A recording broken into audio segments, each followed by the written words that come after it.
Sería empezar diciendo el que quiera un poco si ve que hay posibilidad de que haya soluciones y que pueda haber salida a la crisis, o si se es pesimista o si no se ve posibilidad de que se salga la crisis, al menos a corto o medio plazo. No sé quién quiere empezar. Pues empezamos por allí, entonces por el extremo, Elisa. A ver, yo tengo 32 años.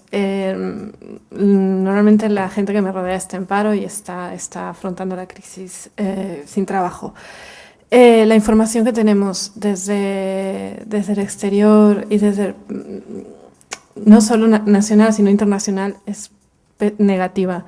Yo diría que la visión es bastante pesimista con el tema de la crisis. ¿Compartís todos el pesimismo o hay alguien que sea optimista? Sí, no es pesimismo, es que llamarlo crisis económica es un poco un eufemismo, ¿no? O sea, esto es una crisis del sistema en todas sus acepciones. Es una crisis sistémica y es una crisis del sistema, especialmente del mundo financiero, que ahora estamos pagando nosotros. Nos han pasado el coste de la crisis y eso es lo que pasa, yo creo. Vamos. ¿Algunos creen? Sí, yo quería decir en ese hilo que la crisis no es un accidente ni se puede resolver con una nueva política económica, con un cambio de la gestión. Es un resultado de la dinámica interna y de la lógica del capitalismo. Es decir, los momentos de crisis son los que permiten y ponen las bases para que haya periodos de crecimiento. Nos guste o no, el crecimiento del capitalismo, que también nos viene en algunos casos y que tanto es un producto de las crisis, que destruyen valor, que destruyen puestos de trabajo, que generan una situación dramática sobre la cual se pueden construir las bases de un nuevo ciclo de crecimiento. O sea que desgraciadamente esto es lo que toca porque ese es el sistema que tenemos. Bueno, yo estoy de acuerdo porque es lo que toca, añadiría que son ciclos económicos, pero ahí está la diferencia entre la gestión de un gobierno u otro, ¿no? O sea, porque ya que son ciclos y que cada X años ocurren ese tipo de crisis, pues ahí están los políticos, los que tienen que saber gestionar y si están a la altura o no, ¿no? Y hay que ser críticos con los gobiernos, ¿no? Con los políticos. Pero viendo la independencia que han demostrado nuestros gobernantes, no nuestros españoles, sino en general los europeos ante esta crisis, verdaderamente vemos que la soberanía, la capacidad de un Estado, de un gobierno para llevar a cabo medidas anticíclicas propias es casi nula. Ni siquiera tienen los gobiernos europeos una política monetaria ya. ¿Y no ves diferencia entre un gobierno u otro?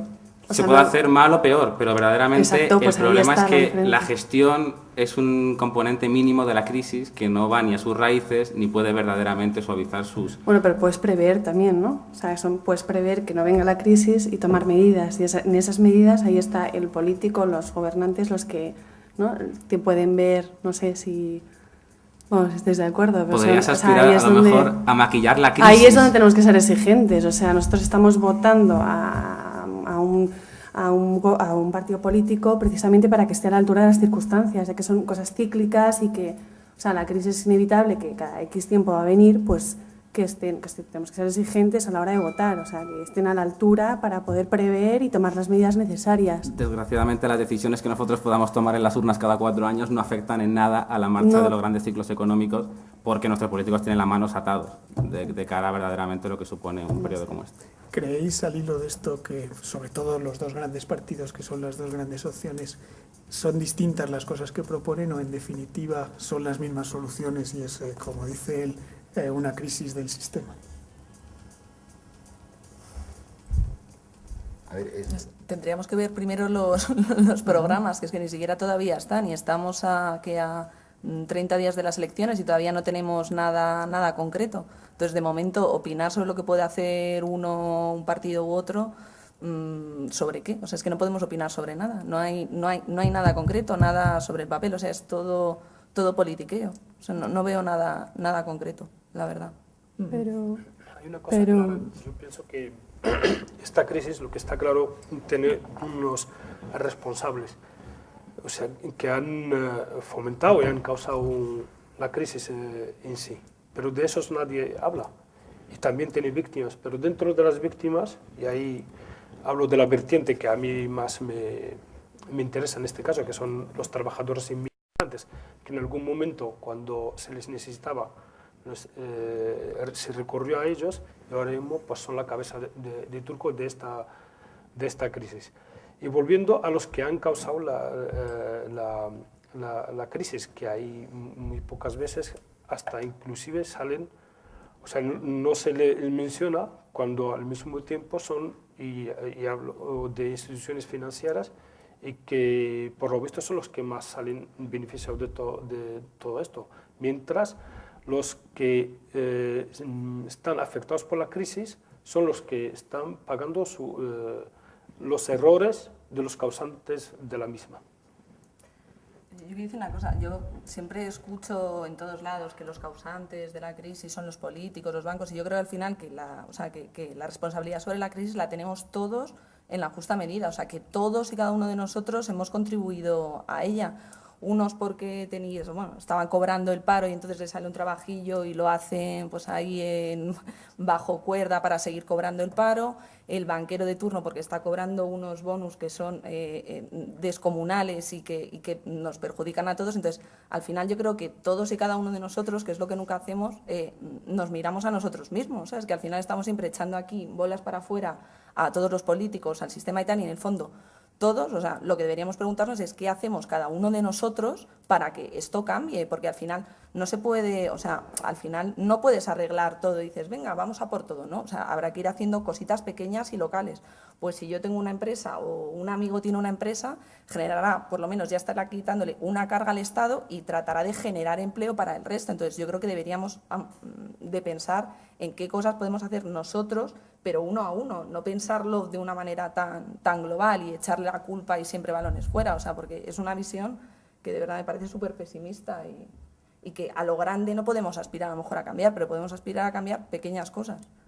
Bueno, igual soy una idealista un poquito tonta, pero bueno, que entiéndenme. En ese sentido, nosotros en el Centro Nacional de Investigaciones Oncológicas lleva 12 años desde que empezó, ha recibido una dotación del Ministerio constante durante su trayectoria, lo cual nos hace muy responsables de esta dotación, sobre todo en momentos en los que hay una cierta austeridad en el tema presupuestario en investigación, pero se nos ha evaluado a lo largo de estos años de manera muy exitosa y tenemos el reconocimiento de ser uno de los mejores centros de investigación del mundo en cáncer y afrontamos el próximo año y los próximos 5 sobre todo con muchísimo optimismo y en nuevos retos para el centro y para lo que sería un centro de investigación de alto nivel en este país. Entonces, yo sé que cada uno tiene unas situaciones, pero en la parte a la que yo represento ahora mismo traigo un poco de optimismo. Se están haciendo cosas, como dices, a nivel puntual, que se está compitiendo al máximo nivel. Por ejemplo, el CENIO tiene el 25% de su plantilla es extranjera y nosotros es algo favorable, lo tratamos de promover, creemos que es muy importante.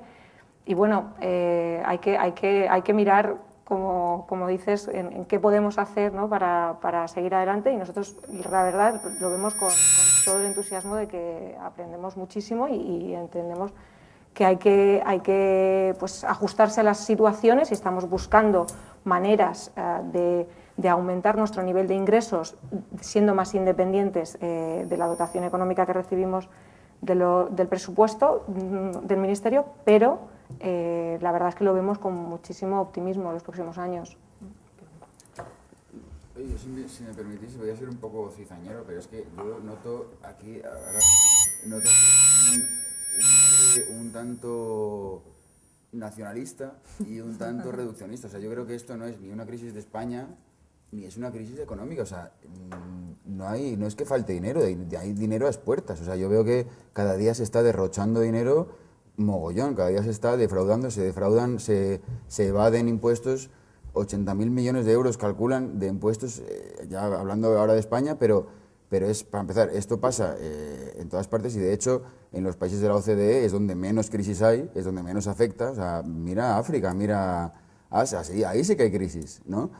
Y entonces aquí precisamente lo que no es que falte dinero, es que el dinero es que sobran ladrones, ¿no? El dinero se roba, el dinero se evade y el dinero se malgasta y se derrocha constantemente. No sé, es como yo lo veo. María. Yo al hilo además de lo que estabas diciendo tú, en cuanto al derroche del dinero, luego nos hacen creer que es necesario recortar por otros lados porque no hay dinero. Por ejemplo, en mi sector, que además, un poco también con lo que decías tú, que era vuestro sector erais optimistas, en mi sector en educación, pues ahora mismo reina un pesimismo, puesto que ha habido un recorte brutal de recursos, especialmente de recursos humanos, que repercute en la generación próxima. Muchos alumnos que no solo en la educación secundaria obligatoria, sino también, por ejemplo, para formación profesional, un montón de alumnos que no han conseguido plaza en formación profesional de grado medio. Son chavales de 16 años que no van a tener una formación este año, al menos en el sector que ellos querrían trabajar. Entonces, desde ahí sí que lo vemos con pesimismo. O sea, si recortan desde esa partida, la próxima generación no sabemos muy bien qué van a hacer. Pero de todas formas yo creo que este sector donde querrían trabajar, otra cosa es donde realmente se necesita gente, porque yo trabajo en el sector online y te aseguro que se necesita muchísima gente y las administraciones públicas no son capaces de reaccionar lo suficientemente deprisa y entonces estamos pagando unos sueldos a los programadores o a otro tipo de perfiles que realmente no se deberían pagar. Entonces, ¿por qué se está formando a lo mejor enfermeros o profesores cuando realmente no se necesitan? O sea, yo creo que ahora tenemos que pensar en qué es lo que hace falta y no en lo que a mí me gustaría. O sea, tenemos que arrimar un poco el hombro todos. Sí, ¿Sabes lo que te... No estoy hablando ya en el sector de profesiones de camino universitario, Sí. estoy hablando de formación profesional de grado medio, que yo creo que especialmente en este país hace falta también esa cualificación. Y si se recortan plazas de formación profesional de grado medio, hay dinero. Claro, pero ¿de qué grado, no? O sea, ¿de qué...? Ha afectado a todos. A todos. Sí. Vale. José María. Yo entiendo que el tema de la educación es muy delicado, ¿no? Y parece obvio que todos queremos que no se hagan recortes en este campo, pero es cierto que, no sé, nos encontramos con una situación absolutamente dramática. Yo soy muy optimista y los arquitectos, normalmente por defecto, somos optimistas y echados para adelante. Y en ese aspecto creo que la arquitectura, bueno, desde el campo que me atañe, ha cometido errores tremendos. Desde esa arquitectura, por un lado, de la especulación, ¿no? Y donde, como bien decíais, pues había mucho dinero, pero no se utilizaba en el camino adecuado, y una arquitectura espectáculo que tampoco era la que buscaba la sociedad. Pero el problema que nos encontramos ahora, y en relación a lo que comentáis de la educación, es que me daban un dato el otro día que el 73% de los arquitectos que acaban ahora, o sea, estamos hablando de los últimos 10 años, el 73% está yéndose al extranjero o pensando en irse, lo cual es dramático, ¿no? O sea, preparar una generación de arquitectos que, bueno, pues tiene un componente ya no solamente, vamos a decir, pragmático, ¿no? de lo que es su profesión como tal, sino también el componente pues intelectual, social y artístico que de alguna forma, bueno, pues es algo que la sociedad, yo creo que es un ejemplo de la sociedad y es un referente de la sociedad. Que se vaya toda esa cantidad de gente muy bien preparada, que por ese motivo se están pudiendo ir, es dramático, ¿no? Entonces, yo entiendo que no se debe recortar la educación, pero también, ¿qué hacemos entonces con la gente que educamos, ¿no? Ese es un problema muy serio que tiene España, que es que no valora la calidad en la mano de obra. Se ve en la academia, se ve en todos los ámbitos. La gente mejor cualificada está pensando en irse porque aquí no es que no encuentra trabajo, es que si lo encuentra es de muy mala calidad. Eso es la generación por venir. Curiosamente seguimos centrados en España, los problemas de España, mirándonos hacia nosotros cuando estos problemas son de índole global. Yo lo que no creo, y me parece muy injusto, es que se trate de culpabilizar al conjunto de la sociedad, a los trabajadores de la crisis. Es decir, ¿qué hemos hecho todos para provocar la crisis? Vamos a poner nuestro granito de arena. Bueno, mucha gente se ha sobreendeudado para tener acceso a una vivienda a través de créditos hipotecarios, que son verdaderas estafas. No podemos culpabilizarle de haber hinchado la burbuja. No, mire, la burbuja nos han obligado a hincharla para poder acceder a necesidades básicas que teníamos que satisfacer. Entonces, creo verdaderamente que esa idea de responsabilizar a cada uno de nosotros, entre todos podemos salir, bueno, es que hay gente para que la crisis ha pasado como un verdadero rodillo. Gente que lo ha perdido todo con la crisis. Y decirle a la persona, bueno, mira, a ver, tú, la oportunidad que puedes sacar de esto, de quedarte en la calle, de quedarte sin casa, cómo puedes poner tu granito de arena, a ver qué puedes hacer tú para que salgamos de todos de la crisis, no. Si es un discurso que se distribuye en ciertos círculos empresariales, a ver cómo entre todos sacamos, pero que no nos responsabilicen al conjunto de la población de esa crisis, que tampoco es responsabilidad de unos banqueros, que ese es el problema, ni de la mala gestión de los políticos. La crisis es una responsabilidad de la dinámica económica en la que vivimos y ya está. Entonces, no hay banqueros especialmente usureros o hay especialmente corporaciones que tengan una especial avidez por hacer negocios. Esa es la dinámica que existe y a veces para hacer negocios hace falta hinchar burbujas, generar situaciones como la que tenemos que al final acaban estallando y llevándonos a todos por delante. Sí, pero realmente, o sea, alguien ha obligado a esas personas a comprar una casa. Te digo, yo no tengo casa, yo vivo de alquiler y vivo acorde a las posibilidades que tengo. Entonces, lo que ha pasado en este país estos años es que nos pensábamos que, digo en este o en otro, es que esto era jauja y hay que tener un piso y hay que tener una vivienda. pero ¿quién te ha dicho que tengas que tener una vivienda? Tú tienes que tener, no algo en alquiler, tienes que tener un sitio digno donde poder vivir y tienes que vivir de acuerdo a lo que estás ingresando. Entonces, eso es lo que no ha pasado en este país estos años. Ojo, que los bancos también han contribuido con una serie de créditos que eran irrisorios y todo lo que tú quieras, pero que el problema, o sea, no puedes decir que la responsabilidad no la tienes tú, que te has metido en una casa cuando a lo mejor tu padre llevaba ahorrando 20 años para poder comprarse esa casa. Digo tú, digo Pepito, digo Juanito. ¿Me entiendes? Entonces, es responsabilidad también tuya donde te has metido. Ojo, que es una putada, perdón por la palabra, que hayas tenido que quedarte sin casa y sin trabajo, pero tú has tenido también parte que ver en ahora estar endeudado hasta aquí. O coches. Yo tengo el mismo coche desde hace 10 años. El mercado No se queda sin casa, sino le quita la casa y sigue pagándola, porque eso es... Sí, ya eso es una barbaridad. No, Eso no... Vale, pero Sí. vuelvo a lo mismo. Me parece que a través de tu discurso estás poniendo el mismo nivel los causantes como las víctimas. No. Y yo creo que eso no es justo, porque aquí seguimos viendo a los que han causado, y digo los responsables de la crisis, porque hay unos responsables económicos, hay responsables económicos y políticos. Luego, cada uno, según tú, puede asumir su parte de responsabilidad, es cierto. Pero también hay unas legislaciones, como lo que te he dicho, que dejan a la gente sin ninguna capacidad de autodefenderse. Y luego, dentro de ese baremo de legislación, el que sale más perjudicado es el que está en el último eslabón de la sociedad, que son los currantes. Y eso es cierto. El dato que daba antes, el 73%, ¿no? de una carrera técnica como es arquitectura, a la cual para acceder tienes que tener una nota media de un 8 y pico, 8,5 en la escuela, en la Politécnica, al menos en la escuela pública, como decía, el 73% está saliendo fuera. Y la crisis yo no sé si estará un poco más allá de España, ¿no? Pero la gente está yendo a países muy cercanos, ¿no? Como Suiza o Alemania, donde necesitan esos técnicos, y gracias a Dios que tenemos esa valoración y esa capacidad, estamos así de valorados y ahí sí que bueno, pues necesitan esa mano de obra. Pero yo creo que la crisis está afectando a todos los sectores. Con respecto a la educación, me hace un poco de gracia cuando decís, es que claro, ¿por qué educamos a médicos y enfermeros si necesitamos? Oiga, somos mercancía verdaderamente, es decir, aquí quitamos a gente de unas carreras para ponerla en otra en virtud de las necesidades que tenga el mercado. Ese es también un problema de la universidad, pero también hay mucha gente que hemos hecho carreras, digamos, de humanidades o de ciencias sociales que no tienen una rentabilidad económica inmediata y que pensamos que tenemos derecho a desarrollar una investigación y al mismo tiempo a desarrollarnos como personas.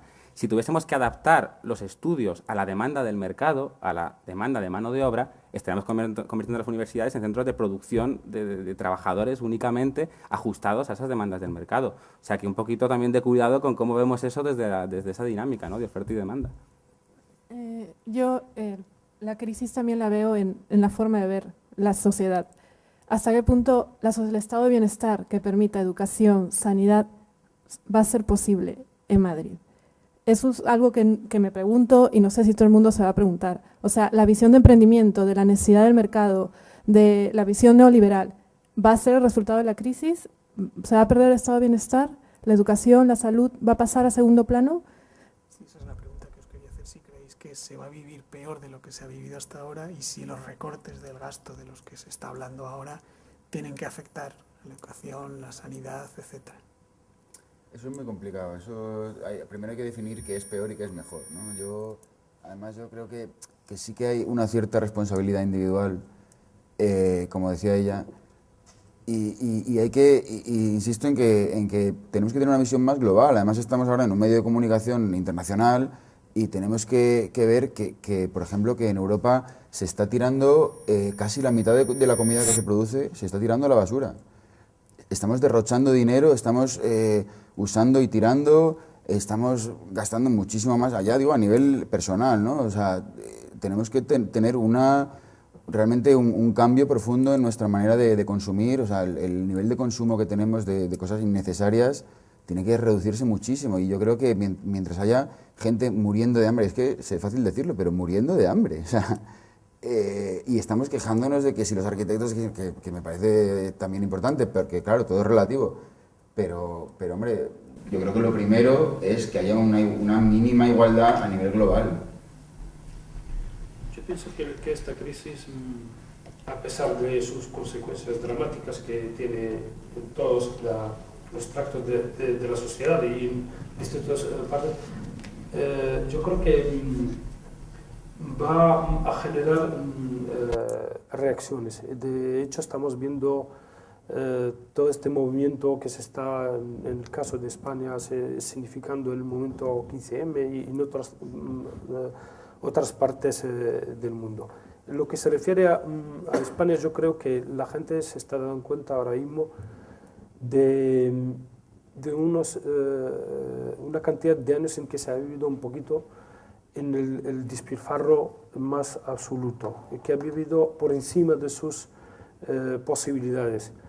Y la gente que ha estado viviendo sin hacer ninguna reflexiones sobre el futuro inmediato, sobre el futuro a medio plazo, a largo plazo, sin darse cuenta de lo que pasa alrededor. Yo creo que quizás de los puntos positivos que se puede, o conclusiones que se puede sacar de esta crisis que está afectando a todo el mundo, o sea, que es una crisis global, nos hace reflexionar sobre un montón de cosas y va a reconducir nuestro pensamiento y nuestras actitudes a replantear más de una cosa. Sí, yo quería responder a la pregunta un poco de si vamos a vivir peor con los recortes o si es viable el estado de bienestar, ¿no? Yo creo que el estado de bienestar fue una conquista que costó muchos años conseguir y ahora hay que luchar para defender ese estado de bienestar. No es una cuestión de viabilidad, es una cuestión de correlación de fuerzas. Entonces, la cuestión es si conseguiremos a través de estos nuevos modelos de movilización social que estamos experimentando en España articular mecanismos para verdaderamente defendernos de esa agresión contra nuestros derechos, contra la educación, la sanidad pública y este tipo de cosas, ¿no? Entonces es una cuestión que tendrá que verse un poco en la arena de las luchas sociales más que ser una cuestión técnica de si es viable o no es viable. Pero también es un problema económico. El estado de bienestar se tiene que mantener con dinero. Y si no hay dinero... Claro, mira, todas las crisis económicas, en los 70 pasó lo mismo, ¿no? Se utilizó la crisis para llevar a cabo una agresión brutal y acabar, liberalizar, pues, toda la época de Reagan, Thatcher y demás, ¿no? Una desarticulación de todo lo que eran esas conquistas que se consiguieron entre los 50 y los 70, ¿no? Ahora están volviendo a arremeter contra todo lo poco que queda de ese estado de bienestar y el argumento es siempre el mismo, que falta dinero. Como ya bien se había dicho antes, no es una cuestión de que falte dinero, es de en qué se invierte. ¿Invertimos en educación o invertimos en armamento? ¿En qué le invertimos? O financiar a la banca para que... Yo quería añadir a Álvaro, ¿no? Y Pablo, tú has dicho que hay dinero. Pues nuestros principales clientes en el sector farmacéutico son las comunidades autónomas, las consejerías de sanidad. No tienen dinero. O sea, hay varias comunidades autónomas, consejerías de salud, que llevan 3 años sin pagarnos. O sea, están endeudados. Entonces, yo no sé. O sea, y es un sector. Pero por otra parte, y el sector. Dinero en otras cosas. ¿Pero quién? ¿Cómo en qué? Os lo pregunto, ¿eh? En una política inmobiliaria absurda, en unos gastos. En el Ayuntamiento de Madrid el año pasado cambió todas las papeleras de Madrid por un gasto equivalente, no me acuerdo ahora mismo, fue un gasto con el que se podrían haber evitado la mayoría de los recortes en educación. O sea, pero Pablo, ¿no es un poco contradictorio que justo los recortes que hagan en sanidad y en educación y justo, o sea, en sanidad hacen recortes para, exponer de más dinero y estén endeudados? O sea, no puedan pagarnos. ¿Pero por qué están endeudados? Es la pregunta. Ya, no, sí, claro. O sea, entonces es un poco contradictorio. O sea, recortan de sanidad y justo no disponen de... La otra cara, por meter otro tema, la otra cara del recorte sería subir impuestos para sacar más dinero. ¿Creéis que los impuestos son justos? ¿Habría que subir los impuestos para lo que ganan más? No funcionaría. Hombre, no funcionaría. En la economía entraría en una depresión profunda si suben los impuestos significativamente para recaudar el dinero de forma que el estado de bienestar se mantenga. ¿Cómo solventas la deuda? ¿Cómo la solventas? ¿Cuál deuda? La deuda que el tienen. déficit. No, es que no se puede solventar. Lo único que se está haciendo es mantener un estado en que no haya déficit suficiente y reducir el déficit. Ya, pero estamos hablando que no tiene dinero el Estado. Entonces, ¿qué medida no sé. O sea, ¿Quién lo tiene? Ese dinero que tenía el Estado, ¿quién lo tiene? Ya. ¿Cuánto acaba de inyectar el Estado a la banca y cuánto está inyectando a medio y largo plazo a través del FROB y a través de inyecciones de liquidez directas, por favor? El problema es que se lo gasta en esas prioridades. Vamos a ver que verdaderamente lo que cuesta mantener la educación o la sanidad pública no es tanto dinero en términos de presupuesto de un Estado como el nuestro. No nos engañemos, por favor. El problema es que se da prioridad a otros muchos gastos, pero porque el Estado está ahí para defender los intereses que defiende y evidentemente lo único que le importa, lo último que le importa es si la sanidad va a ser o no va a ser un derecho universal. Evidentemente tiene otros intereses a lo que responder. Y eso es lo que estamos viendo. Cuando la banca pide dinero en Europa, en España, automáticamente se reúnen miles de millones de dólares o de euros en días. Sin embargo, después no hay para pagar una receta en Pero yo creo, una farmacia. Álvaro contestó de que en este sistema es un tema de equilibrio de fuerzas y ese equilibrio es el que habrá que buscar para que podamos seguir en este estado de bienestar o lo más próximo a él. Pero el problema yo creo que está en ese sistema. Ese sistema estamos viendo que no funciona. O sea, el reestructurarlo va a hacer que mucha gente sí que no pueda mantener esa situación de bienestar. Entonces, no sé, yo creo que es un tema.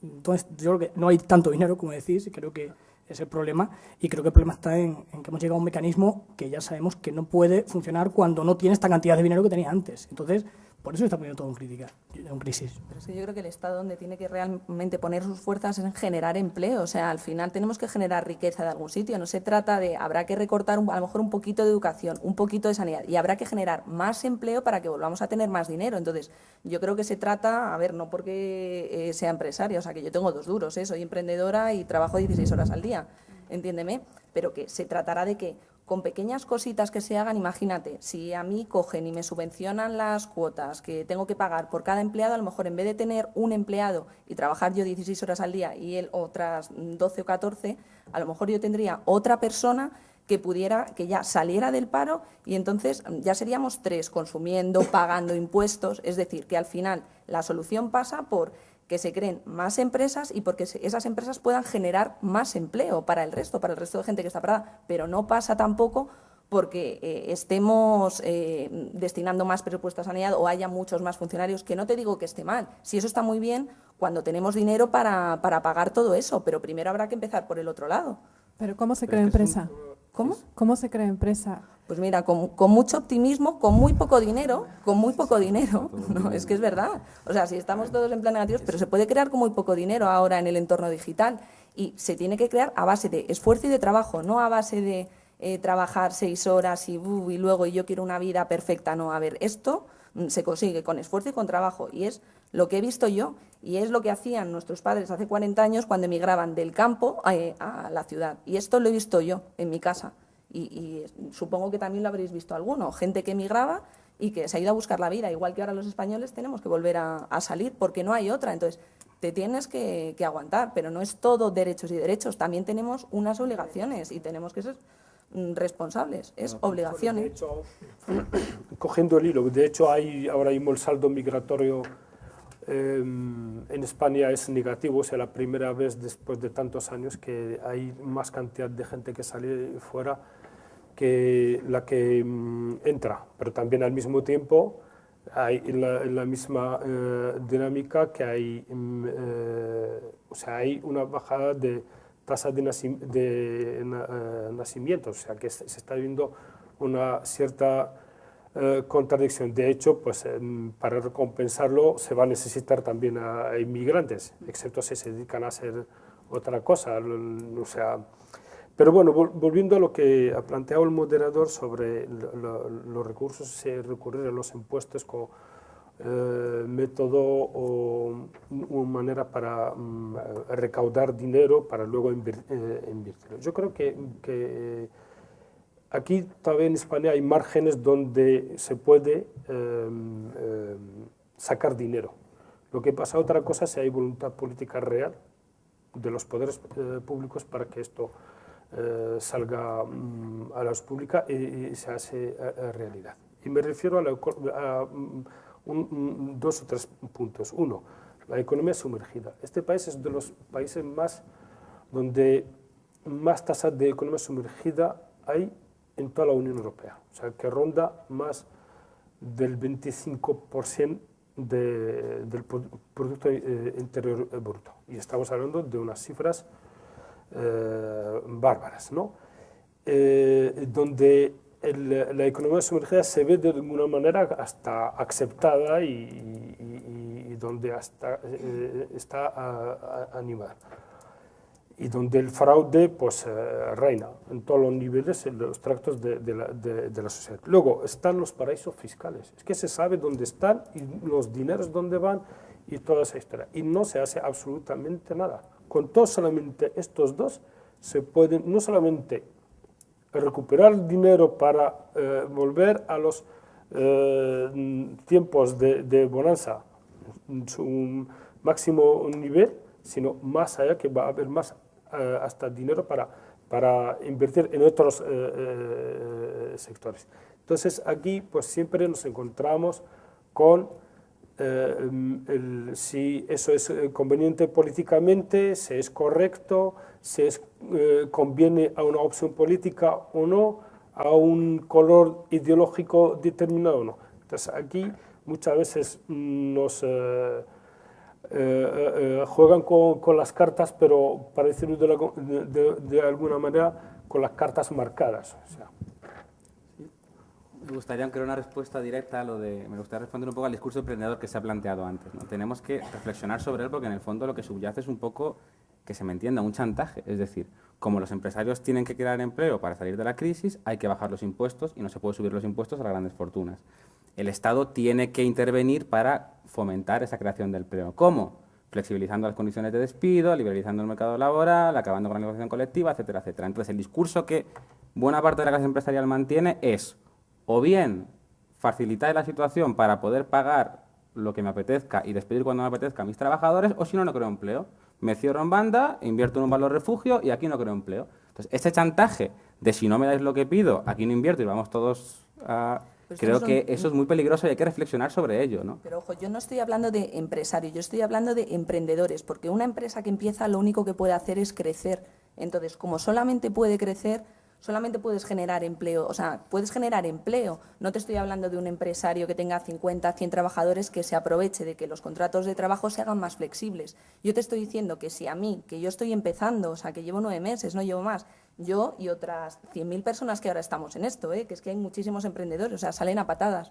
Pero si realmente nos ayudas a lo mejor aliviándonos esa carga a la seguridad social, no te digo nada más, te digo la carga que yo pago, es que poco más, no necesito nada más.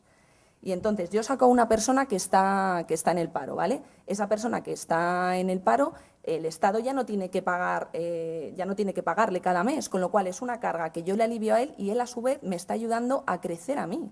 Entonces, no veo dónde podría estar el mal. Aparte que si estamos generando empleo, estamos generando confianza en los mercados, estamos generando una tendencia positiva y al final lo que estamos lanzando es un mensaje positivo. O sea, empezar de poquito para ir a más.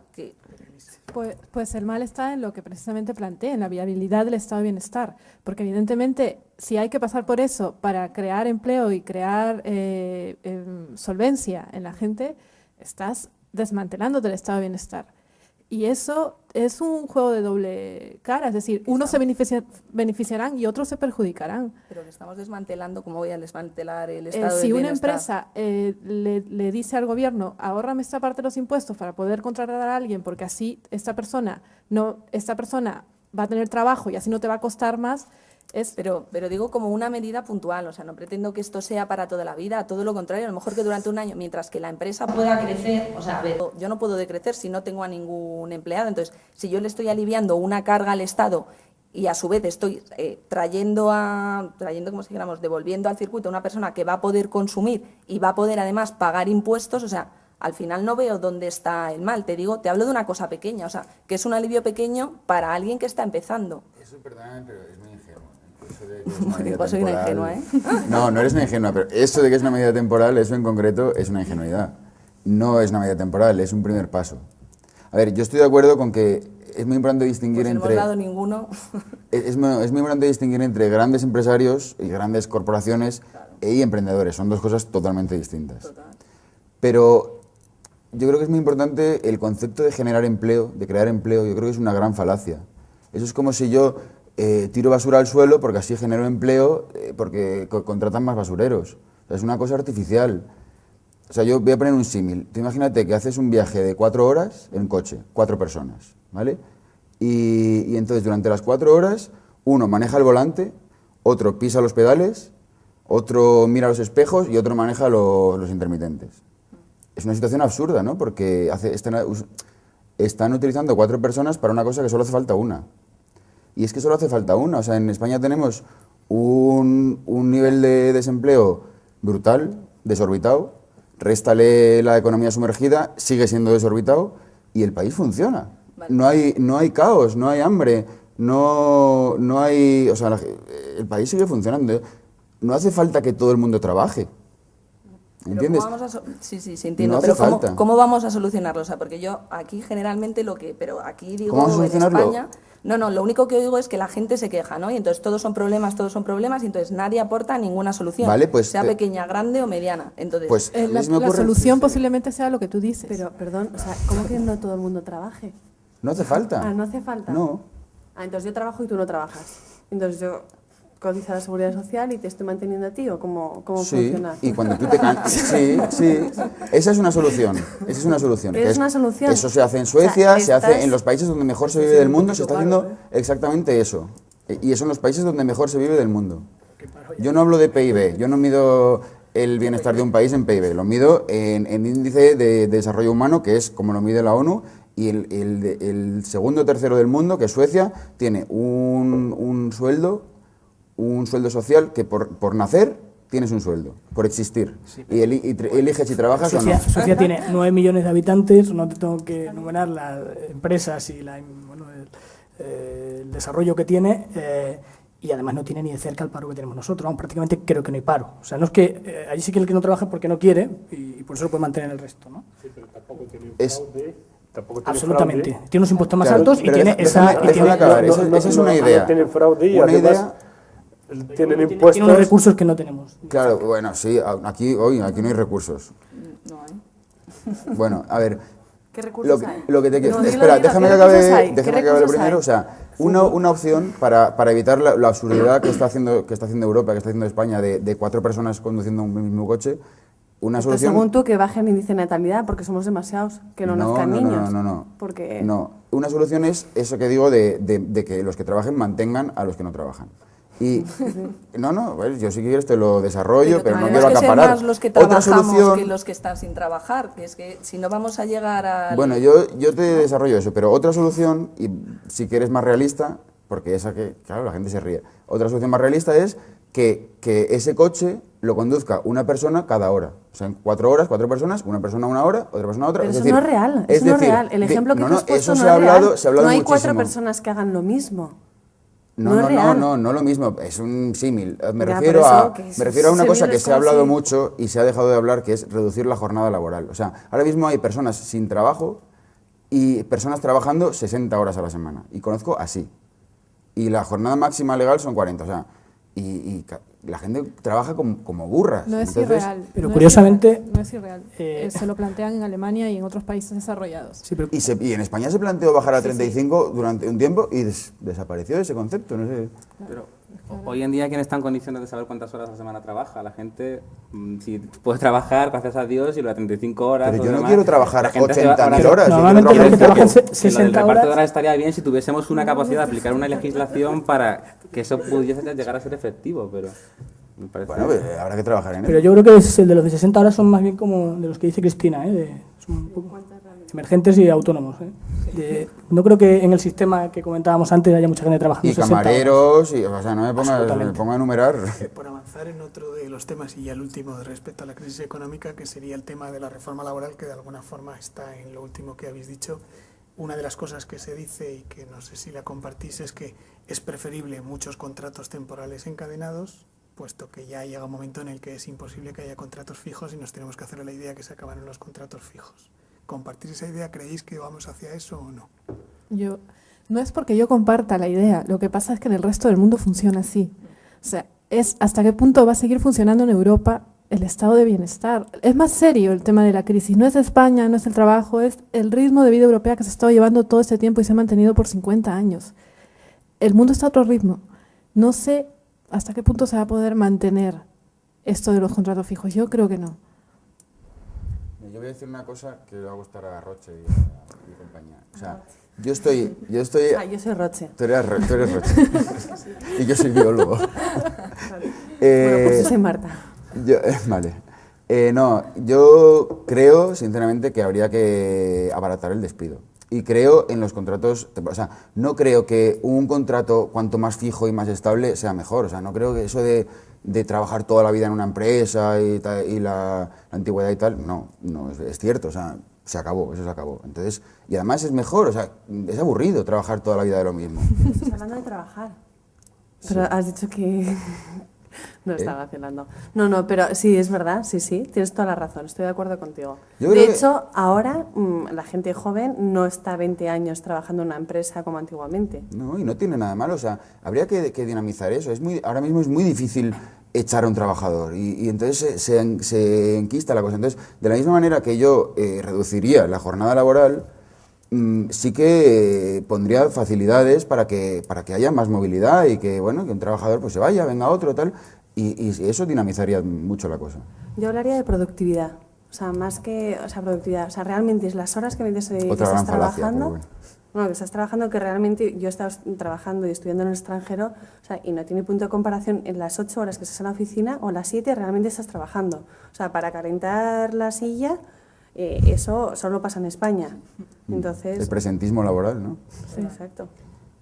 Avanzamos a las consecuencias de la crisis y todo lo que se refiere a movimiento 15M, etcétera. ¿Creéis que es un movimiento espontáneo? ¿Qué opinión os merece? Y si creéis que tiene que evolucionar hacia algo, hacia propuestas concretas o no. El problema de la evolución del 15M está en el mismo concepto en que se creó. Como es un movimiento espontáneo, formalizarlo es un poco contradictorio, pero sin embargo, si no lo formalizas, ¿cómo haces que las propuestas lleguen hasta donde tienen que llegar? Después hay planteamientos mucho más radicales, se tiene que acabar el sistema existente para que surjan otros partidos, otro sistema, lo que sea. Pero yo creo que el problema está ahí, que es un poco contradictorio. Ellos mismos se lo están preguntando. Yo creo que el movimiento 15M no es un movimiento espontáneo. Yo creo que es un movimiento que ha surgido del hartazgo, ¿no? El hartazgo de muchas cosas. Y del fracaso, de alguna manera, de que los políticos responsables, particularmente de izquierdas, no han podido dar respuesta a las inquietudes y las demandas de un sector amplio de la sociedad española, sobre todo los jóvenes. Y entonces yo creo que se han ido madurando hasta que se están dando cuenta de que esos responsables políticos o partidos políticos no responden a esas demandas y a esas inquietudes.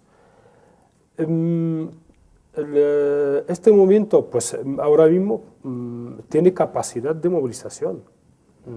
Yo pertenezco a un sindicato y yo puedo decir perfectamente, sin ningún miedo, que tienen capacidad de aglutinar un montón de gente alrededor de ellos, no solamente el movimiento como tal. Y nosotros en Comisiones Obreras no tenemos más remedio a sumarnos a sus reivindicaciones. Yo creo que ese movimiento tiene dentro de sí mismo elementos de evolución, que ya hemos visto que la capacidad de influencia que ha tenido aquí en España, luego ya el fin de semana pasado hemos visto cómo se ha expandido, porque hay elementos objetivos en todas partes del mundo que les han permitido pues, tener esa capacidad de llegar a distintas zonas y a distintas capas y a distintos países, de distintas culturas diferentes. Y termino. Y yo creo que tiene tanta dinámica interna que yo creo que es de los pocos elementos que ahora donde nos podemos sentir que han introducido elementos nuevos en las sociedades para que vayamos nosotros reflexionando sobre todo lo que está sucediendo. Yo creo que hablar de movimiento 15M de esa manera, ante todo es una etiqueta. El concepto 15M es una etiqueta bajo la que encontramos una oleada de movilización social tremendamente heterogénea, de gente que lleva mucho tiempo luchando, de gente que acaba de salir a la calle. Por tanto, es más un fenómeno plural de movilizaciones sociales que un movimiento como tal. No tiene sentido pedirle al 15M que elabore unas propuestas, unas demandas claras, porque lo que está haciendo está en un nivel muy diferente, que es el de articular nuevas dinámicas de trabajo político. Es decir, una lógica asamblearia, horizontal, a través de la cual se puedan tejer redes aparte o independientemente de lo que son la institucionalidad, el parlamentarismo, de la política convencional, que solemos entender como tal. Entonces, si el 15M se dedicase ahora a elaborar 10 propuestas o 15 propuestas y elevarlas al Parlamento, perdería toda su esencia como movimiento. Lo que el 15M está haciendo es construir una nueva dinámica política, una nueva forma de transformar las cosas en muchísimos planos a la vez, no en un plano política, parlamento, institución, sino en diversos planos, el tema de la vivienda, el tema de las asambleas de los barrios, en el tema de... Y todo eso va articulando una red que cuanto más tupida sea, más capacidad tendrá de cambiar la realidad en todos sus aspectos, y no de entrar a partir de lo político para modificar lo social o lo económico tal cual, sino de generar un cambio social verdaderamente global. O sea que tú crees que el 15M va a generar un cambio social desde el movimiento en sí, sin formalizar en un partido, sin hacer propuestas formales. Desde luego, pero el movimiento en sí como tal no es más que la suma de un montón de ciudadanos que han salido a la calle y que no se autorreconocen tampoco como movimiento, entonces, con mayúsculas. No va a haber una propuesta concreta de cosas, soluciones concretas que se vayan a buscar, o sea, realmente no lo entiendo, ¿eh? Por eso no, habrá gente que lo haga. No se va a decir, queremos, punto número 1, nos gustaría que, punto número 2. Habrá gente que haga eso y para mí eso será en buena medida un elemento que quemará muchas fuerzas probablemente, porque es imposible llegar a un acuerdo entre gente con ideas tan diversas y además es estéril, porque esa es la lógica tradicional de un partido político, ¿vale? Que tiene una serie de peticiones, ¿para qué? Es decir, yo elaboro un programa político con 10 puntos y como político que soy, de alguna manera te ofrezco ese programa para que tú lo compres y pasivamente digas, a ese programa me sumo, te voto, lleva tú a cabo ese programa. El movimiento 15M lo que quiere es romper esa lógica y decir, voy a ser yo, pero yo, tú, el que va a construir algo de la base. Entonces, no me vale que nadie me dé 10 puntos y yo diga, ay, me sumo a esos puntos de alguna manera, ¿no? Entonces, se rompe esa dinámica unilateral. Y eso es precisamente lo que lleva, creo, a otro nivel. Pero ¿cómo rompes la lógica de los partidos políticos desde el movimiento? Generando alternativas de legitimidad política. ¿Cómo? Paralelas si no estás consolidando los procesos asamblearios y generando que la gente se dé cuenta de que al final lo que tiene que hacer no es consolidarse como movimiento para ir al Parlamento con un portavoz y decir esto es lo que queremos, sino empezar a tomar lo que quiere y a llevar a cabo los proyectos autónomamente sin preocuparse ni siquiera de lo que piensen los políticos. No estamos aquí para que los políticos nos escuchen, no nos aplaudan, no digan mira qué buena gente, no sé qué, entiendo sus demandas, o para que Comisiones Obreras se sume, ¿cómo que se sume? O se participa o no se participa, y se participa o no se participa como sindicato, en absoluto, ¿no? No digo participa. Obviamente. Lo entiendo, pero... Obviamente, además no como solamente como institución, sino mucha gente de comisiones que son afiliados o responsables de comisiones son miembros del 15M, pero no se identifican... El 15M no tiene miembros, no hay un carnet de 15M. Vale, pero no digo que no se identifican como comisiones obreras dentro del 15M, es que son del el problema es que los sindicatos no entienden esto y dicen, nosotros nos sumamos al 15M, somos parte, ¿no? No, eso no funciona así. Sí, no me has entendido, pero sí. Luego lo... No, es que a mí no me ha quedado muy claro. Yo, o sea, el movimiento 15M, dices que tiene una capacidad, y lo ha dicho él, tiene una capacidad de aglutinar a gente que yo creo que justo en esta situación les va a venir fenomenal porque es, o sea, los jóvenes estamos, o sea, no estamos interesados por la política ni por los políticos, por la imagen que dan y por cómo va el país. Entonces, si se unen, son gente muy diferente, ¿cómo no tienen algo... O sea, ¿hacia qué dirección van? O sea, porque claro, dicen, vale, salgo a la calle para manifestarme en contra no sé qué, para manifestarme en contra qué, pero ¿quién les guía? ¿Quién es el líder? ¿Quién es el que...? No, habrá alguien que le está diciendo, marcando algo. Aborregados, que somos incapaces de concebir un modelo de acción social que no esté perdona, aborregados no, porque si la gente sale a la calle es libre para... O sea, claro, no pero entonces nadie, tiene que haber algo en lo que todos estén de acuerdo para que salgan a la calle y que... ¿no? La gente está de acuerdo, vamos a ver, en cuanto a estar de acuerdo, está de acuerdo en muchas cosas, evidentemente. Entonces tiene que haber unos programas, ¿no? Tiene que haber unas directrices o algo. Es que estás diciendo, estás planteando como que no, movimiento... Si me dejas yo creo que el 15M, o sea, yo estoy muy de acuerdo con lo que dice él, y yo creo que el 15M tiene que dejar de ser una protesta, una mera protesta, y empezar a ser una propuesta. Claro. Claro. ¿Dónde está la propuesta? ¿Dónde está? La propuesta él está diciendo todo lo contrario. Una cosa es salir, pero una cosa es salir a la calle. Él está diciendo lo contrario. Una cosa es salir a la calle. Sí, que hay que dejar de pedir. Claro, hay que tomar, se está tomando. Hay que tomar medidas, claro. Y menos pedir a una gente que decimos que no nos representa, que hacemos pidiéndoles cosas. Esa es la contradicción. Que representan al enemigo. O sea, es justo absurdo. lo que yo quería entender, porque claro, estás una cosa es salir a la calle y estás diciendo que...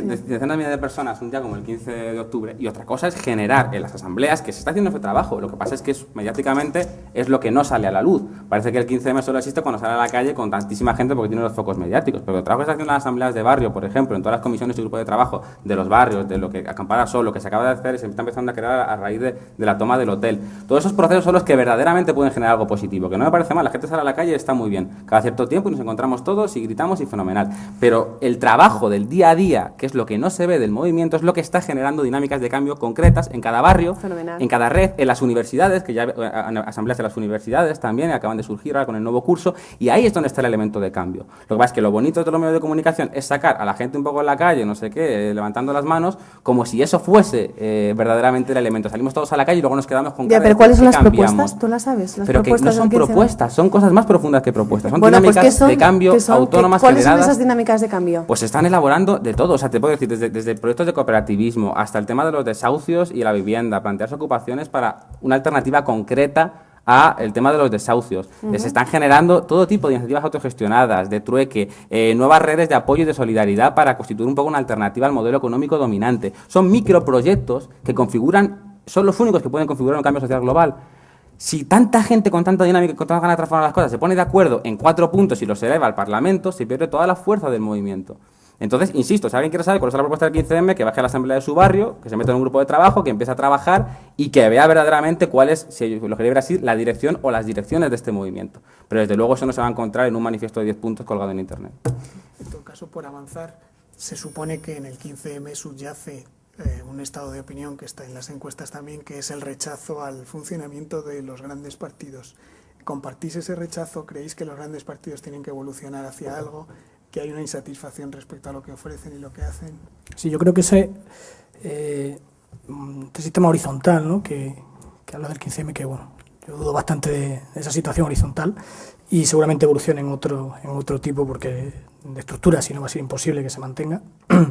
Y creo que la oportunidad la tiene ahí. La oportunidad tiene en ir en contra de la situación bipartidista que tenemos, que es absolutamente rancia y yo creo que no tiene sentido ahora mismo, ¿no? Y para mí sí que el 15M significa eso, ¿no? La reacción a ese Parlamento que decías que no tiene que acceder, que yo creo que es todo lo contrario, ahí es donde tiene que estar, y no sé con qué mecanismos, pero si es el reflejo de la sociedad o el reflejo de la generación nuestra, tiene que optar a poder tener un poco una representación y no sé si llegarán a esos 10 puntos, pero tendrán que ser capaces de proponer y que la sociedad pueda saber cuál es la propuesta para poder apoyarla.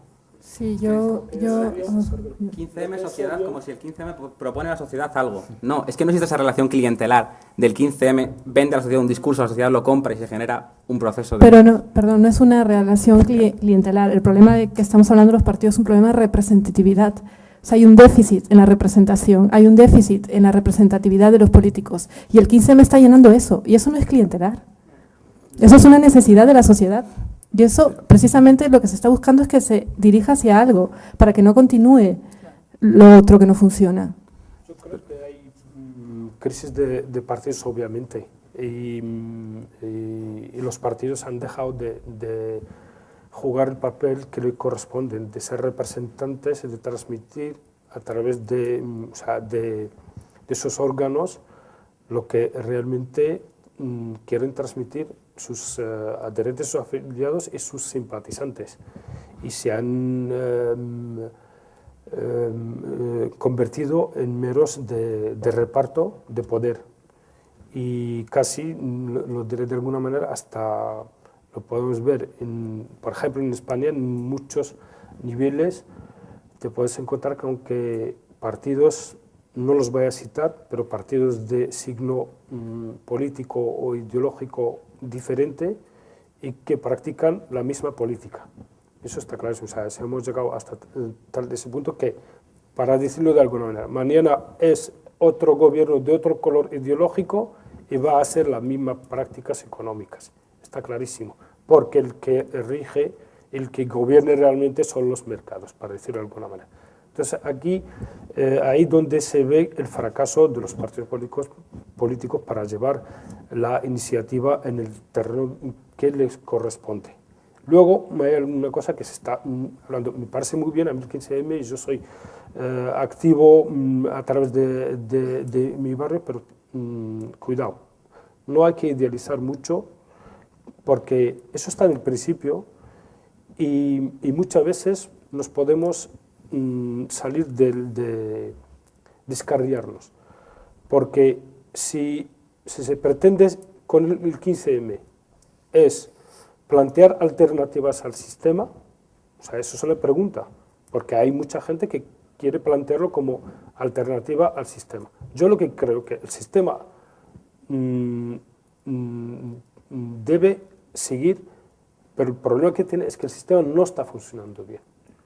Porque, lo digo porque quizás yo procedo de un país, quizás todavía no hay democracia plena, donde aquí el sistema de partidos y de representatividad es una conquista de los pueblos y que ha costado sangre, sudor y lágrimas y desaparecidos y refugiados para que se llegue a eso. O sea que esto no es un regalo que se ha dado. O sea, y entonces el 15M quizás ahí donde puede tener una aportación positiva es que tiene capacidad de hacer una regeneración del sistema. Si es cuestión del sistema, ya entramos en terrenos resbaladizos. Yo no creo que el 15M aspira a regenerar el sistema, sino a generar un sistema nuevo.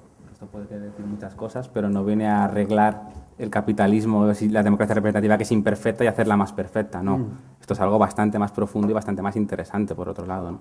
No va a ser un cambio cosmético. Yo creo que una de las claves del tema de los partidos, de por qué funcionan así, con esa actitud tan feudal y tan...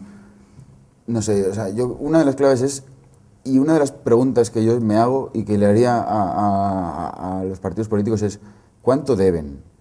¿Cuánto deben en general, pero en concreto en dinero? ¿Cuánto dinero deben a gente que les ha financiado económicamente, a intereses privados? Esa es mi pregunta para Rajoy, para Rubalcaba, para todos estos. Quiero que, si se ponen ahí delante, tengo una pregunta para usted. ¿Cuánto dinero debe tu partido? Esa es mi pregunta. ¿Y a quién? Y creo que esa pregunta resolvería muchas de nuestras dudas. ¿Y a quién? Exacto. Porque uno de los gritos del 15M es esto de democracia real. ¿Creéis que la democracia española, después de tantos años, sí que necesita esos cambios? ¿Es real o no es real? ¿O es una exageración por parte de los movimientos de los indignados y el 15M utilizar gritos como ese? No, no es una exageración. Está claro que hay un problema. Está claro que la sociedad no se siente representada en estos dos partidos. Está claro que hay una necesidad de cambio. El problema es cómo. Porque la rigidez del sistema electoral español hace casi imposible un cambio. Entonces, ¿cómo se hace? O que igual han perdido credibilidad los políticos también. La imagen además está súper dañada, dan muy mala imagen y está muy dañada. Entonces, igual también es dar una oportunidad a nuevas generaciones de los partidos vigentes o de otros partidos que se crean. O sea, a mí no me parece... ¿Y cómo das oportunidad si el sistema electoral está tan cerrado que la única posibilidad es que haya dos partidos grandes mayoritarios gobernando? ¿Cómo lo haces? Desde fuera del sistema, ¿qué es lo que quiere hacer el 15M? No lo sé. A lo mejor no necesitamos políticos que decidan por nosotros. También puede ser otra posibilidad. Podemos empezar a construir las cosas nosotros mismos. Vamos, digo. El sistema yo creo que está viciado. Está muy viciado solamente para ver las tasas de participación. Si lo observamos vamos a ver que no es representativo en sí. Si vemos tasa de participación, cuando llega al nivel más alto no llega nunca al 60%. Lo cual quiere decir ya de facto estamos ante una representación entre el conjunto de los partidos que representan a la sociedad, suman entre ellos a lo sumo el 55%. Entonces ya queda un porcentaje alto de la sociedad que no está representado de ninguna de las maneras. Luego, de eso 60%, suponemos, lo quitamos lo repartimos entre todos, pues al fin y al cabo el que te está gobernando, el que está aplicando sus criterios, pues es del 30%. Eso por un lado. El otro, el sistema de reparto, de representatividad aquí en concreto en España, donde pues tiene otros vicios, donde algunos sacan más votos que otros, pero tienen menos representantes que otros. O sea que hay un tipo de triquiñuelas que aún así, pues, que cuestiona no solamente esa manera de representatividad, pero aún así pues, genera también otros vicios que lo agravan ante la opinión pública. Entonces, por eso digo, hay que replantear y reflexionar sobre este sistema. El movimiento del 15M tiene elementos más que suficientes para añadir y sumar a la vida política de este país y de otros más elementos nuevos, novedosos, que hay que tomarlos en cuenta para regenerar la vida política de este país y de otros tantos. Si no, pues esto es la pescadilla que muere su cola y cada vez se va quedando pues, sin correlación de políticos y la sociedad. En esas propuestas concretas y de reforma del sistema, por ejemplo, la corrupción, ¿creéis que es un problema?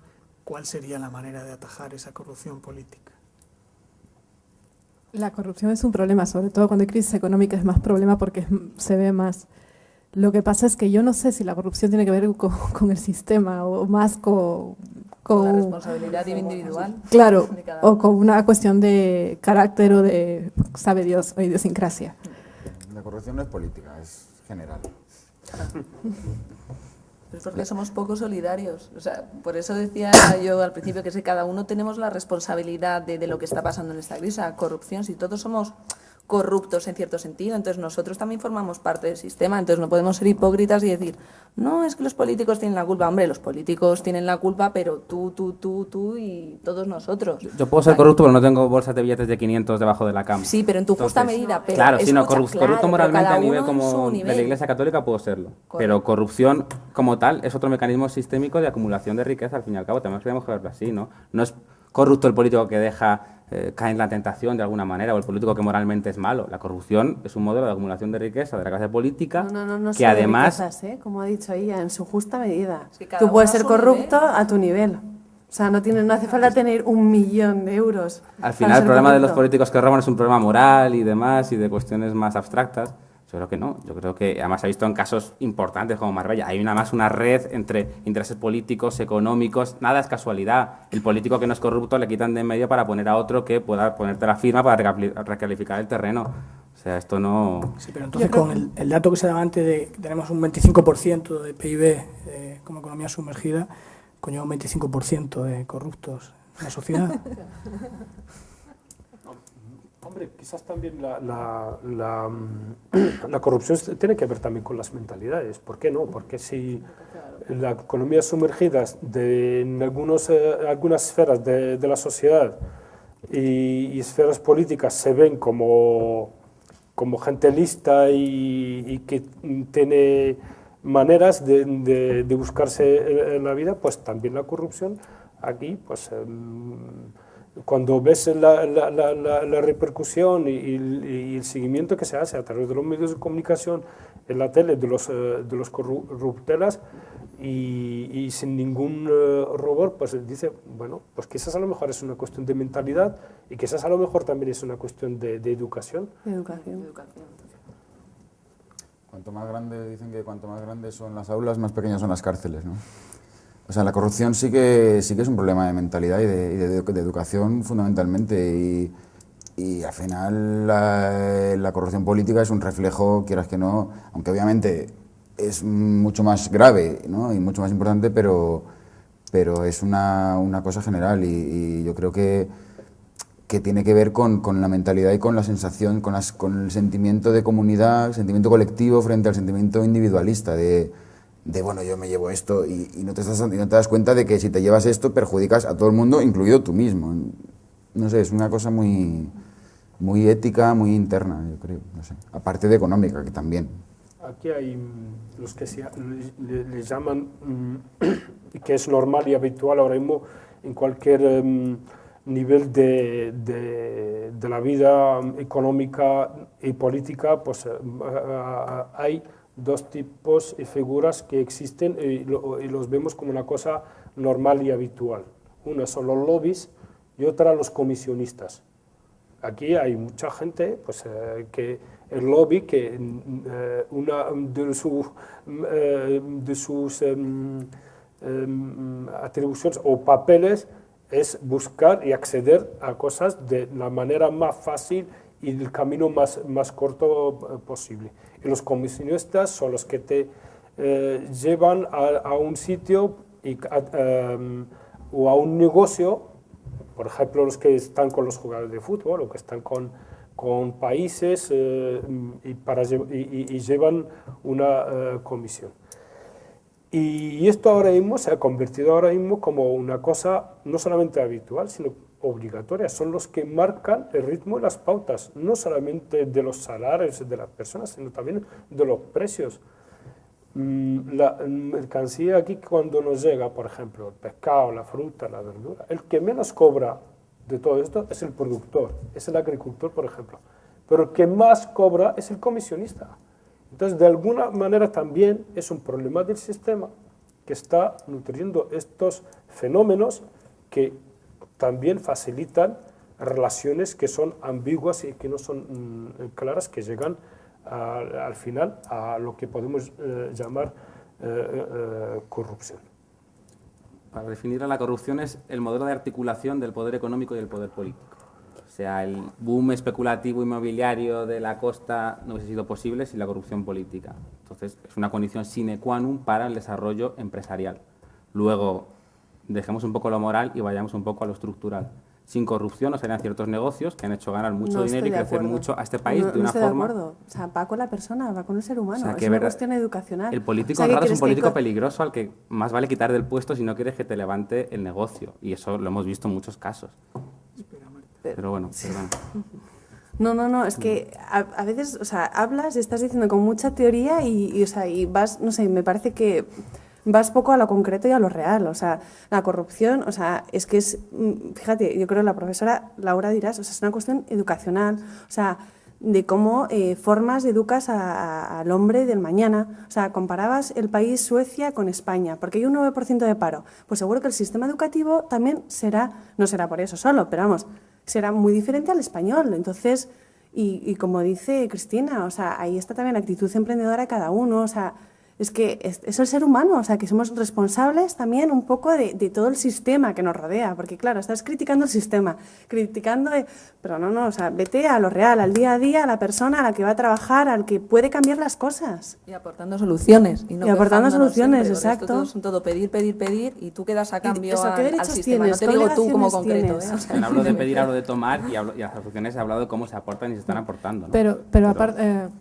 para más o menos, es verdad, tú tienes razón que es una cuestión de moral, de cada persona, pero es verdad que las cosas funcionan así en muchos ámbitos. Bueno, pero funcionan así como también muchas veces no puedes manera escoger. Contraria, o sea, que eso no es un... Pero eso también es real, o sea, eso es real, o sea, la corrupción está, y está en todos lados. Y es cuestión tuya, sí, hacerlo o no, pero muchas veces no depende de ti. Y si estás en un partido militante, ¿hasta qué punto tienes margen o decisión? Bueno, eso depende de cada uno, entonces. Otro se ahí dejará está, comprar la decisión siempre. que tú tomes. Siempre claro, hay o sea, ¿qué alguien quieres se decir? deja ¿Que te ponen una pistola sobre la cabeza para decirte, oye, haz esto? No. No, te ponen un maletín. Bueno, pues un maletín, entonces no, está... te dicen adiós. Ahí está la... Te dicen adiós. bueno, pues igual, no sé, ahí está la dignidad de cada uno. O sea, es que va Es por lo relacionado que con la decía, moral. Sí, sí, pero Álvaro, el político o sea, honrado se va es- y la corrupción claro. sigue porque hay un político corrupto Bueno, que pero toma su tú lugar. ya Es no has así de caído en sencillo. en ese sistema de corrupción que Sí, sí, tanto pero hablamos de la hablas. corrupción Tú, en igual, España, uno no más, de- uno más, hacemos un montón. Hablamos del problema de corrupción en España, no de la honradez de un político que una vez no resuelve. No, pues hablamos de la corrupción, o sea, estoy hablando de la corrupción, o sea, de la persona. Por poco corrupto de El Santa que Teresa, está de la en la corrupción de- constructora, el que le ponen el maletín. Ese no es el político, ese es el constructor que... Bueno, pero el que califica el suelo es el político. No, digo, pero yo creo que lo que hacen ellos, o sea, intentan hacer un diagnóstico y saber las causas de las cosas para poder dar las soluciones, pero se sabe que desde, por ejemplo, lo que decía, que hay muchos emprendedores que salieron y dio una cifra que es de 100 no sé cuántos mil, ¿no? Un montón. Sí, pero eso se pasa con los presuntos detenidos. Los sacan como los han detenido, pero cuando los sueltan no lo dicen. Cuando los sueltan inocentes, digo. De los emprendedores que quedan por el camino, pues debe ser pues el 90%. Para que llegue. No, el 90%. Sí, porque hombre, si seguimos la regla tal como lo estaba describiendo, pues aquí no va crisis. O sea, tampoco hay que simplificar las cosas de esta manera. Aquí, pues lo que estaba Pero somos haciendo... cómodos en España. O sea, el problema es que nos hemos hecho muy cómodos y nuestros padres, a toda nuestra generación, nos ha hecho muy cómodos y, oye, mira, pues fenomenal. En este país se puede ser o funcionario, tener un sueldo pelotudo en un banco y entonces tienes unos bonus del carajo. Entonces, lo que no se nos ha enseñado es que tú también puedes labrarte tu propio camino y eso es lo que yo echo de menos en los colegios y en las universidades. Porque tú no solamente puedes estar generando trabajo para ti mismo, sino que puedes estar generando trabajo para los demás. Entonces, yo lo que creo es que al final se ha generado una generación de vagos y estamos acostumbrados a pedir y aquí no se valora ni el esfuerzo, ni el trabajo, ni nada. Y entonces todo nos cae del cielo. Entonces, como todo cae del cielo y esto es el estado del bienestar, pues entonces nada, a sentarnos a esperar. Yo no diría- Llevamos yo- así...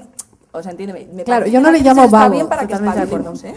No es vagancia, Creo que porque hacen cosas. Lo que pasa es que es una generación pasiva.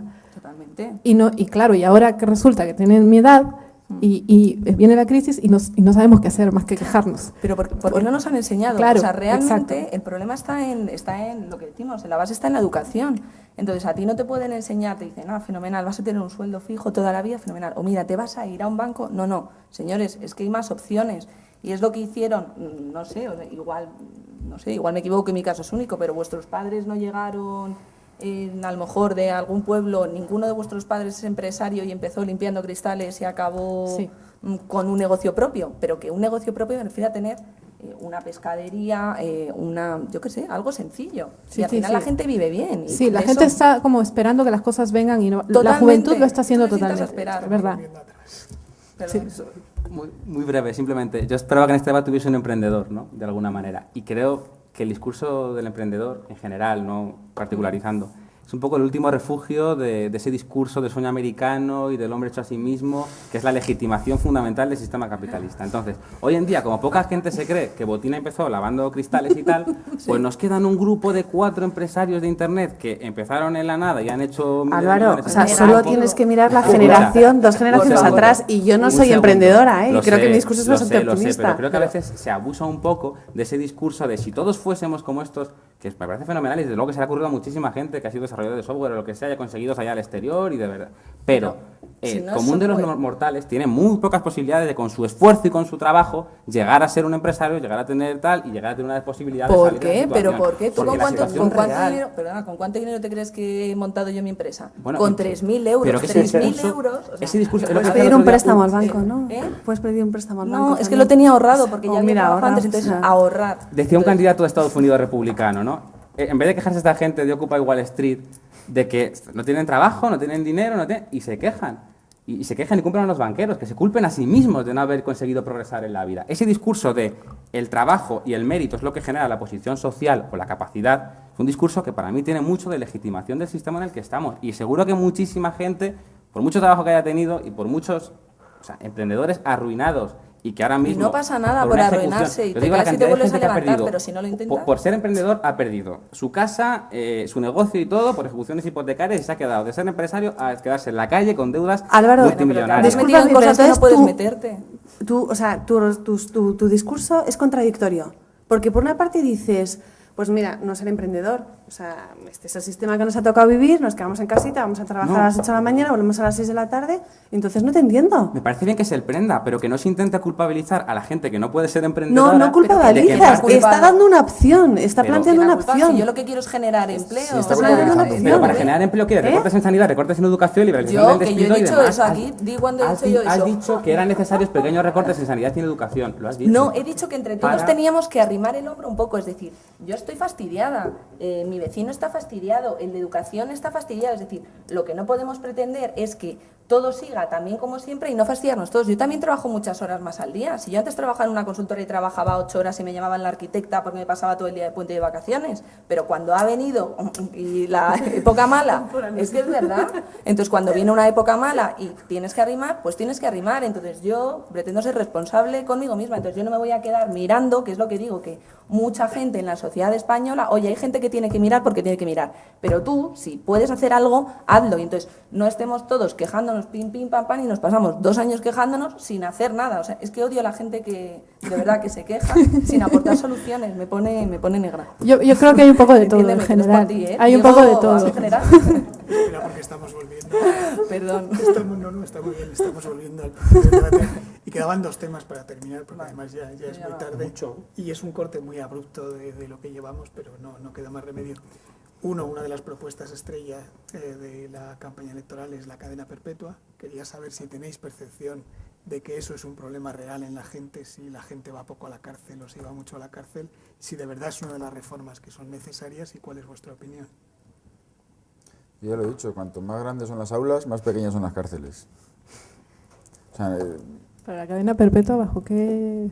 ¿A quiénes? Bueno, la propuesta del PP concreta era cadena perpetua para delitos muy graves, revisable a los 20 años. Pero creando el debate social de que la gente de alguna forma en España está poco tiempo en la cárcel, hay que cambiar las leyes penales, etcétera. Totalmente de acuerdo. Yo soy vasca y he vivido, vivo en Madrid desde hace 11 años, y entonces sí que pienso que esta medida, por ejemplo, para los terroristas, pues, pero vamos, o sea, revisable cada 30 años o 40, o sea, pero cadena perpetua y con opción de ni reinserción ni nada, vamos, o sea, que se revise el Código Civil y que sean súper estrictos. Pues para mí es un retroceso, ¿no?, de lo que se ha logrado en tema de derechos humanos en la sociedad española, pedir cadena perpetua. La idea de la cárcel no es condenar a alguien toda la vida, sino buscar la reinserción. Entonces, retrocederían estos 30 años de democracia, ¿para qué han servido? No me parece lógico. Y no creo que la sociedad española lo permita, la verdad. Yo tampoco, la verdad.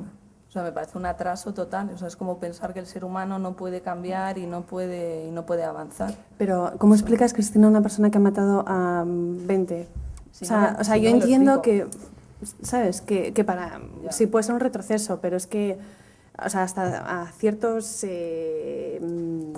¿cómo digo esto? O sea, a terroristas, o sea, es que yo creo que, no sé, igual es muy radical mi planteamiento, pero es que me parece inconcebible que salgan al cabo de 10 años y que vuelvas a mirarle la vida. Al cabo de 10 años sí, pero que, a ver, 10 años para alguien que ha matado a 500 personas con una bomba me parece una aberración. O sea, ¿cómo podemos estar consintiendo eso? Pero otra cosa es que a mí llamarlo cadena perpetua, o sea, me parece tan fuerte que Bueno, pero cadena perpetua, ¿en qué se mide? ¿20 años? 15? Es que no lo sé. Es que es eso, ¿qué es cadena perpetua? Toda la vida. Pero hablas de una pero persona... entiende que si se va a revisar a los 20 años me parece pues, una fecha razonable para un terrorista. Ahora que me dices que un terrorista o un violador de niños está en la calle a los 5 años, vamos. También. Yo creo que es horrible. Eso es lo que no es. No la cadena perpetua, Claro. yo creo que a día de hoy no tiene ningún sentido, efectivamente es un retroceso. Y sobre todo creo que no es una necesidad inmediata de este país. Si la revisión de las condenas, especialmente pues eso, caso de pederastia, caso de terrorismo, evidentemente todas esas condenas habría que revisarlas, porque yo entiendo que tener al asesino de tu hijo que sale a los 5 años y está paseándose por la puerta de tu casa, pues evidentemente no, pero habrá que ver la manera de reinsertarlo. Desde luego la cadena perpetua no es la solución. Hablas de una persona que ha matado a 50 personas o ha puesto una bomba, ha matado a 500. ¿A cuántas personas ha matado el FMI? ¿A cuántas personas se está matando en África de hambre? Mira, Las políticas económicas Pablo, te estoy hablando de un caso real, ¿sabes? Que de lo que estoy viviendo y de lo que he vivido. ¿Qué es terrorismo? Que hay falta de libertad. Pues que salgas, que una persona, sea del PSOE o del Partido Popular, en el País Vasco no puedas decir, expresar tu opinión. A eso me refiero. Pero hablas de terrorismo. Defíneme terrorismo. ¿Qué es terrorismo para ti? ¿Qué es terrorismo? ¿Qué es que te Una lo diga? definición. Pues atentar contra tu libertad matándote, por ejemplo. Pues entonces se me ocurren muchísimos ejemplos de terrorismo. Habrá muchos ejemplos, de claro estados que sí, terroristas, Pablo. de organizaciones terroristas que están... un caso real, un caso que nos preocupa, bueno, a mí personalmente, porque soy de la comunidad del País Vasco, y a ti como español también te tendría que preocupar, porque es que Bueno, no sé si te preocupa o no te preocupa. De español o no español me parece lo de menos. Pero bueno. Yo creo que lo que has planteado es un tema bastante serio para que algunos políticos, como ha hecho Trillo, por ejemplo, y utilizarlo de una manera demagógica. Digo demagógica porque cuando... Lo dices por mí, lo de demagógico. Trillo, perdona.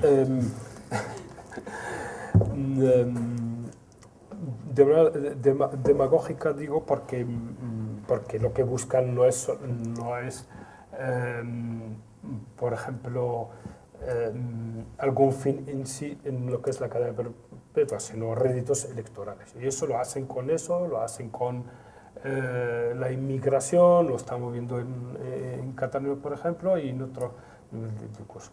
Yo creo que hay un tema que va más allá de lo que es la cadena perpetua. Primero es el sistema jurídico en sí, que está también vicioso en este país, que está cuando es uno de los poderes del Estado de Derecho.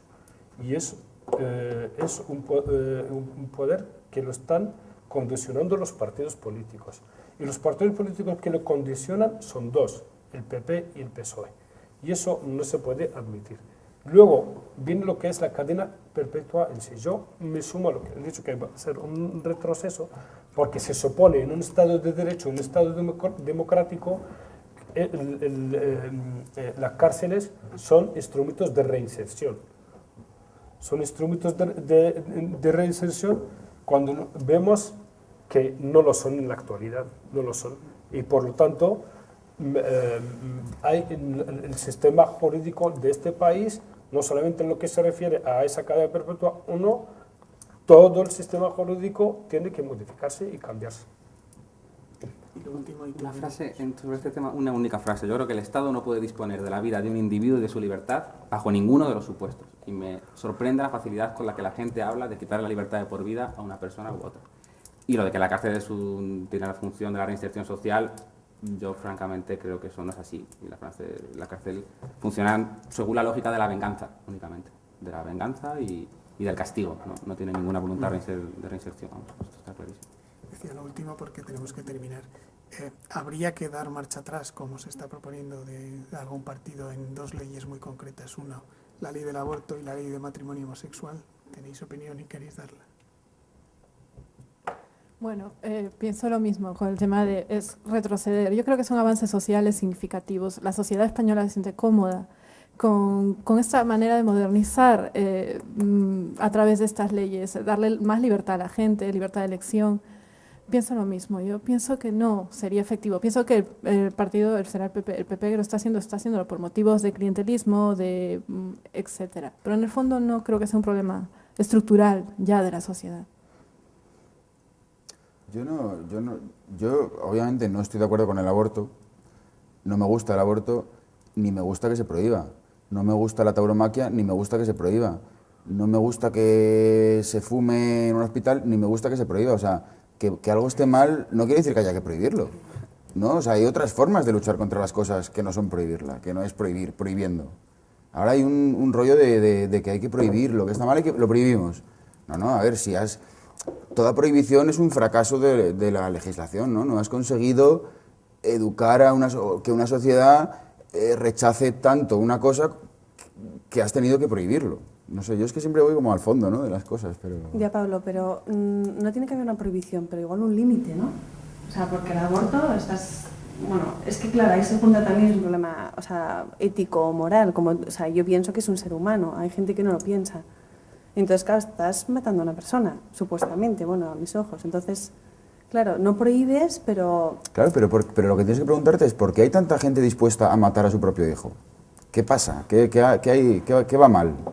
No, pues no mira, simplemente como... me lo pones Hay tanta fácil, gente tema dispuesta, lo educacional. prohíbo. No, pero pregúntate por qué pasa esto. Bueno, pero pasa, vale, te preguntas el por qué. Bueno, te preguntas el por qué, pasa, pues yo creo que es un tema educacional, es una cuestión de principios también, una cuestión de valores, que pues la sociedad actual tiene una serie de valores que también es un poco egoísta, que es, vamos un poco mirando lo nuestro, o sea, yo creo que es un cúmulo de factores y que deriva a, bueno, pues eso, la eutanasia, el aborto, la cadena perpetua, o sea, como ha dicho Lisa, se da una serie de concesiones, se permite al hombre una serie de concesiones que es que no hay límite. O sea, entonces A ya la mujer, se va a más bien. Tenemos demasiada libertad, hay que controlarnos un poquito. Que nos Hombre, no, despendolamos igual. Pero bueno, el aborto no os pendoláis, pero bueno, o sea, creo que también hay que poner un límite, ¿no? pero es parte de libertad individual de cada uno. O sea, Ya, si no pero lo vas la a hacer libertad- Un legalmente, derecho a lo disponer harás de tu cuerpo al aborto, un ilegalmente. derecho a disponer de tu cuerpo como mujer y punto. Y las consideraciones O sea, ético-morales perdona, yo tengo derecho religiosas sobre mi cuerpo, ¿eh? No, hombre, no sí, pueden yo negar practico el a aborto. parte de la legislación positiva. sí que es un ¿Perdón? ser humano. Claro. No digamos, a ver, Bueno, sí, esto- yo es que estoy- Toda la ley Eso es una homosexual, o sea, eso es fenomenal, pero... Ya. La ley del aborto y sobre la igualdad Del matrimonio homosexual, yo creo que son conquistas en la sociedad. Hay mucha hipocresía. Muchos de los que están en contra del aborto lo practican y lo han estado practicando. No hace mucho en este país se practicaba en clínicas clandestinas y se iba a Londres a hacerlo. Aquí hay muchos que son de la derecha política, que están en contra, que son homosexuales y no lo quieren y no lo declaran por yo no sé qué moralidad, como se les puede denominar. Yo creo que eso, por ejemplo, el caso del aborto, es la mujer que tiene todo el derecho del mundo a decidir sobre qué hace con su vida y su cuerpo, y lo considero que es una conquista y que lo han conseguido las mujeres por su lucha. Sobre todo porque es un derecho ganado en un sentido, nadie aborta por gusto. Es decir, cuando una Ya, pero es mujer, consecuencia de cuando algo una mujer también. se enfrenta a la situación de aborto o no aborto y acaba tomando la decisión de lo mejor que puedo hacer es abortar, te aseguro que no es una decisión fácil, ni creo que haya alguien que lo haga como habitualmente. Por lo tanto, me parece un derecho ganado porque suelen ser casos extremos de personas, pues la chica de 16 años, pues que evidentemente va a tener un problema, o sea, va a parar su juventud a partir de ahí. La mujer de 25 que se encuentra sin trabajo, sin pareja, viviendo en un piso compartido, pues son situaciones, Pues que se planteen otras situaciones muy opciones, sencillas, muy simples. ¿No? Desde tu sector, que se planteen otras opciones. Desde mi ¿no? sector. O sea, en la educación, que se planteen otras opciones.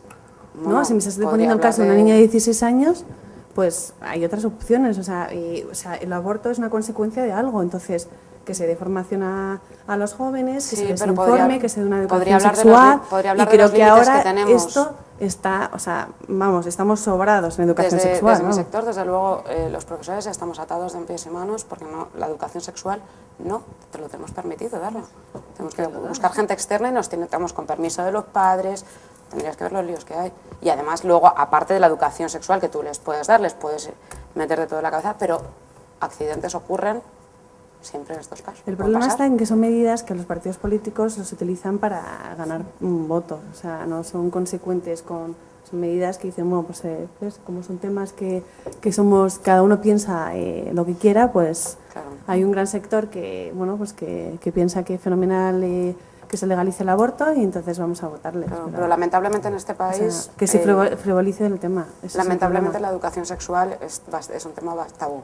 Tanto la educación No es sexual tabú, por favor. en las aulas, te hablo. Pero si en los institutos hay máquinas de anticonceptivos y... ¿Dónde?